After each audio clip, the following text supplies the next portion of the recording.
America और Britain ने Yemen में हूती विद्रोहियों के खिलाफ बड़ा एक्शन लिया है। 3 फरवरी को इन दोनों देशों ने मिलकर यमन में हूती के 36 ठिकानों पर हमले किए। आप सब जानते हैं कि इस वक्त हूती विद्रोही लाल सागर में लगातार कमर्शियल शिप्स को टारगेट कर रहे हैं। उन्हें रोकने के लिए America, Britain, Denmark, Netherlands, Australia जैसे कई देश लगातार उनके ठिकानों पर हमले कर रहे हैं। लेकिन ऐसे में सवाल ये है कि आखिर ये हूती कौन है जिन्हें इतने देश मिलकर भी नहीं रोक पा रहे? आखिर इन हूती विद्रोहियों की ताकत क्या है जो ये अमेरिका जैसे देश से भी नहीं डर रहे?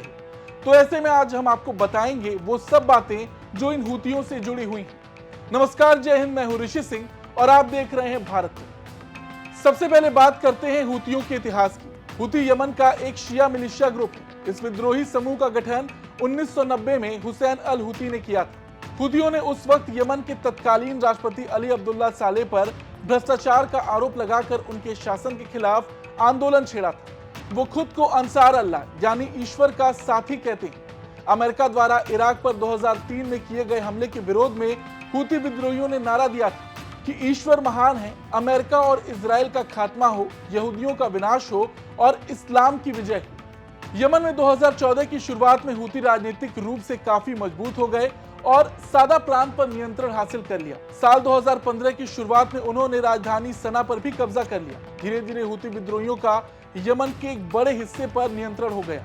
हूती विद्रोहियों को ईरान का समर्थन है। अब सवाल यह है कि हूती आखिर लाल सागर में जहाजों को क्यों निशाना बना रहे? तो बता दें, इसके पीछे की वजह है हमास और इजराइल युद्ध। इस युद्ध में हूतियों ने हमास के लिए अपना समर्थन दिया और कहा कि वो इजराइल जाने वाली जहाजों को निशाना बनाएंगे, लेकिन ऐसा कुछ भी नहीं हुआ। लाल सागर में हूतियों ने कई ऐसी जहाजों पर हमला किया जिनका इजराइल से कोई लेना देना नहीं। अब क्योंकि लाल सागर में दुनिया का 12% का कारोबार होता है, ऐसे में कई देशों को एक साथ आना पड़ा इन हमलों को रोकने के लिए। लेकिन फिर भी ये देश हूतियों को पूरी तरह से नहीं रोक पाए। अब ऐसे में एक सवाल ये भी है कि आखिर ये देश मिलकर भी हूतियों को क्यों नहीं रोक पा रहे? तो मैं आपको बता दूं कि इससे पहले भी हूतियों ने सऊदी से एक युद्ध लड़ा था। उस वक्त ये साबित हो गया था कि वो किसी का भी सामना कर सकते हैं, उनके अंदर वो क्षमता है।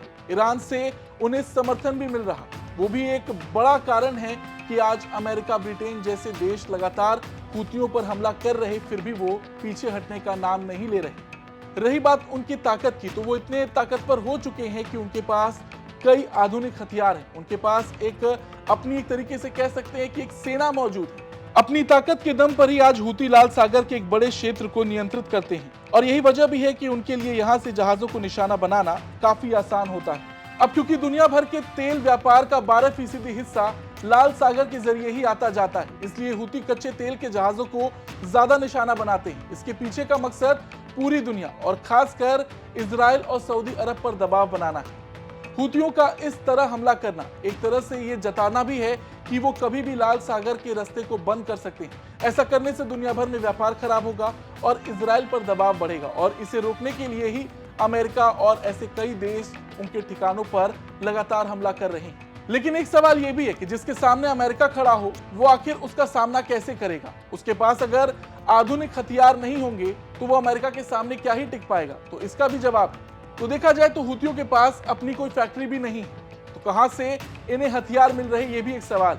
AK-47 जैसे राइफल से लेकर हमलावर ड्रोन और एंटीशिप मिसाइल का एक जखीरा इस्तेमाल करते हैं ये हूती।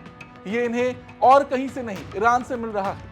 अमेरिका और संयुक्त राष्ट्र का ये दावा है कि हूती विद्रोहियों को ये हथियार ईरान से सप्लाई किए जाते हैं। अमेरिका का कहना है कि हूतियों को मिलिट्री ट्रेनिंग, हथियार और दूसरी सभी सहायता ईरान से मिलती है।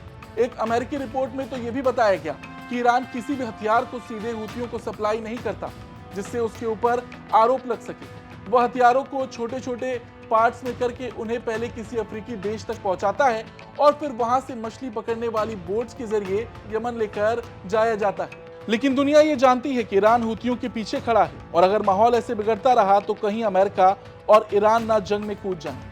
लेकिन अब ये सवाल आपके लिए भी है कि जिस तरह से हूतियों पर अमेरिका हमला कर रहा और हूतियों को ईरान का समर्थन है, आने वाले दिन में अमेरिका हूतियों को कैसे रोकेगा?